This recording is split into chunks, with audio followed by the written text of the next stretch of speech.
Yes, brother. Good evening, Mr. Zakir Naik. My name is Gulab Chand Vishkarma, and I have a question.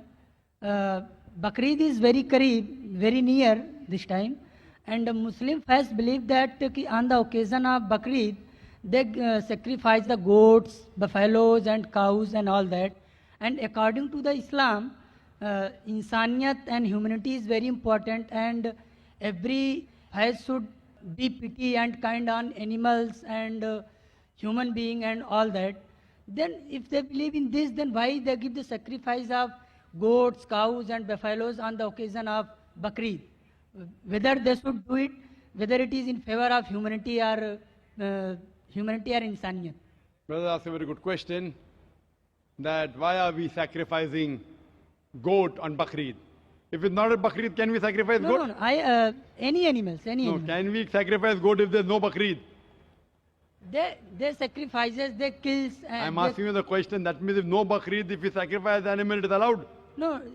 Generally, why do you? Other So, occasion direct question, why do you have non-veg? Correct? No, I'm not getting what you are saying. Your main question is, why do you have non-veg? Why do you have meat? Actually, I want to say on the occasion of Bakrid and other occasion as well. Oh, okay. I'll answer both. On the occasion of Bakrid, Allah says in the Quran in Surah Hajj, chapter number 22, that the blood and the meat does not go to Allah, it is your piety which goes to Allah. So unlike other religions, in other religions when they sacrifice the goat and keep it in the altar in the name of deity. And who eats? God Almighty eats. In Islam, when we sacrifice, what do? 1/3 compulsory minimum we have to give to the poor people. 1/3 we have to give to the relatives and friends. 1/3 you can keep for yourself. So maximum you can keep is 1/3 for yourself.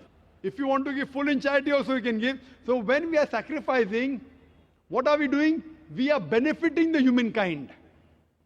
We are giving them food to eat. Now giving food to eat is good or bad, brother? Giving food to the poor people to eat, is it good or bad? Good. In humanity, is it good or bad? Good. So therefore Islam is a religion of humanity. Now you may ask the question, what about killing animals? It's good for humanity, but what about animals? In short, a Muslim can be a very good Muslim even by being a pure vegetarian. It's not compulsory in Islam that you should have non-veg, but since Almighty God has given us permission to have non-veg, why should we not have non-veg? Allah says in the Quran, in Surah Maida, chapter number 5, verse number 1, eat of the four-footed animal which has been made lawful for you. Allah says in Surah Nahl, chapter number 16, verse number 5, that the cattle has been made for you, so that you benefit from them, and of their meat you can eat. The same message repeated in Surah Mu'minun, chapter number 23, verse number 21, that in the cattle is an instructive sign. From the belly you drink milk, and of the meat you eat. So since Almighty God has given us permission, why should we not have it? Now coming to the logical aspect, today science tells us that in non-veg food, in flesh food, it is rich in vitamins, and it is only food which has got complete protein. Our human body, there are total 23 amino acids required by the human body, out of which 8 are not synthesized in the body. It has to be given from the external diet. There is no vegetarian food which gives you all the 8 amino acids. It is the flesh food, the non-veg food, which gives you all the 8 amino acids. Furthermore, if you analyze the set of teeth of the herbivorous animal, cow, goat, sheep, they have got flat set of teeth. They only have vegetables. They can't have flesh. If we analyze the set of teeth of the carnivorous animal, tiger, leopard, lion, they have got pointed set of teeth. They have got a carnivorous set of teeth. They have canine set of teeth. They only have flesh food. They can't have vegetables. If we go in front of the mirror and we see a set of teeth, we have got pointed teeth as well as flat teeth. We have got an omnivorous set of teeth. If Almighty God wanted us to have only vegetables, why did He give us the pointed teeth? For what? To have the flesh food. Furthermore, the digestive system of the herbivorous animal, cow, goat, sheep, can only digest vegetables. They can't digest flesh food. The digestive system of the carnivorous animal, tiger, leopard, lion, can only digest flesh food. They can't digest vegetables. But the digestive system of the human being has got small intestine and long intestine. We can digest vegetable as well as fresh food. If Almighty God wanted us to have only vegetables, why did He give our digestive system we can digest both? Furthermore, there is a misconception that Hindus should not have non-veg. It's misconception. If you read the Hindu scriptures, it's mentioned in Manusmriti, chapter number 5, verse number 30, that Almighty God created some animals to eat and some to be eaten. If you eat the animals that have been created to be eaten, you're not doing a sin. It's mentioned in Manusmriti, chapter number 5, verse number 31, that Almighty God has created some animal for sacrifice. So if you kill the sacrificial animal, you're not doing a sin. It is mentioned in Manusmriti, chapter number 5, verse number 40, that killing in sacrifice is not a sin. There are various references in the Hindu scriptures and the Vedas that the sages and sons, they had non-veg, they even had beef. If you read Mahabharat Anushasan Parv, chapter number 88, you know the story of the Pandavas. You know Pandavas?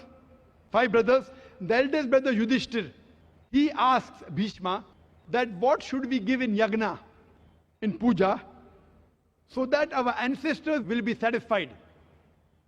So Bhishma replies that if you give herbs and shrubs and vegetables, our ancestors will be satisfied for 1 month. If you give fish, for 2 months. If you give meat, for 3 months. If you give hare, rabbit, for 4 months. If you give goat, for 5 months. If you give bacon, for 6 months. If you give birds, for 7 months. If you give deer, 8 months. And the menu continues. If you give buffalo, for 11 months. If you give cow, our ancestors will be satisfied for 1 full year. And if you want your ancestors to be satisfied inexhaustibly, give red meat of goat or a rhinoceros. Who says that? Bhishma to Yudhishthir. The full menu is there. Vegetables, fish, rabbit, goat, everything is there. Buffalo, cow. So even in Hindu scriptures, eating non-veg is permitted. It is many of the Hindus, because they were being influenced by other philosophies of ahimsa, they started practicing it. And this people who follow ahimsa, that's non-violence, not killing any living creature, if any human being can lead a life without killing living creatures, I'm for it. What they say, killing animal is a big sin because the life, killing life is prohibited. Today science is advanced and we have come to know that even the plants have got life. So by eating vegetables, you're killing life also. But the logic has changed. No, we understand that the plants have got life, but the plants can't feel pain.